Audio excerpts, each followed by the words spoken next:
Ассаламу алейкум туғандар. W6 өзі негізі недооцененный машина да.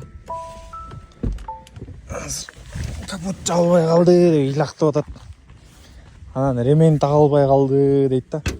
Қооптуу да, прям мындай қарайды да машинаның акыбалын. Силердин отурганыңарды, коопсуздугуңарды толук мындай силерге камсыздоо жүргүзөт да. Мына ременди тартылмасаң дагы көп разгон албай, каңкылдап ыйлай берет, чыңкылдапчы. Ремен тартынгандан кийин дыга салдыңар, ручникти мынтип кой берип отурбайсыңар да, жөн эле газды тепсеңер эле кой берет эле.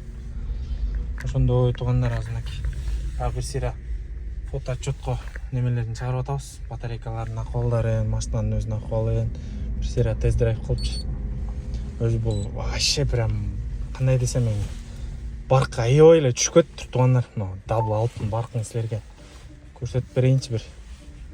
Велтмейстердин негизи мактап эле күйүп эле айдаганында эле бар да, ошо Кыргызстанда любой айдап жүргөн Велтмейстердин ээсине барсаңыздар, чындап эле жакшы неметип жүргөндөр болсо, айдап, мындай көптөн бери айдап, полноценно өзүнүн өнөрлөрүн көрүп жүргөн акелер болсо, тастыктап берет да менин сөзүмдүчү. Мен сатуучу катары мактап аткандай болуп калышым мүмкүн сиздергечи. Себеп дегенде мунун мүмкүнчүлүктөрү көп да, чындап эле машинанын бир мындай башкача айрым мүмкүнчүлүктөр. Эмне десеңиздер, мына біз сымылда чекеден баштай берели. Мындай Face ID-си бар.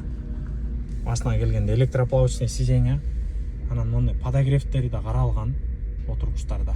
Алдыңкы эки отургучтарда подогревтер көп машиналарда жок. Анан болсо дагы кымбат баалуулар болот. Алардын берияга бир кемиде бир 13.000-14 000 долларга келе тургандарда, булар 12-ден 12,5 чейин подключка Кыргызстанга тура турган машина болду туугандар. Былтыр булар 13,5-дан сатылып аткан машиналар эле. Быйыл ошондой болуп атат туугандар. 12-12,5 болуп атат. 360 камерасы бар мондай туугандар. Айс комплектациялар чыгып калып атат азыр. Мурда редко кездешсе дагы талашып кетчү да, эле ызычы болуп кетчү. Азыр чыгып калып атат. Жакшы айс комплектациясы. Мондай адаптивный круиз контроль бар. Келе атасыңар 40 менен болжолду. Шап коюп койсоңар 40ка болжолдоп туруп эле.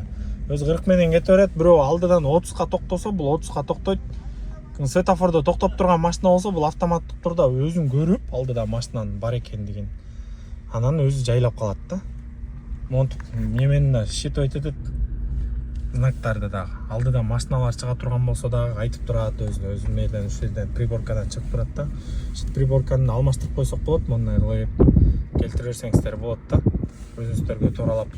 Аябай мындай мактачуудай эле машинада бул, аябай эле баркы түшкөттүр азыр.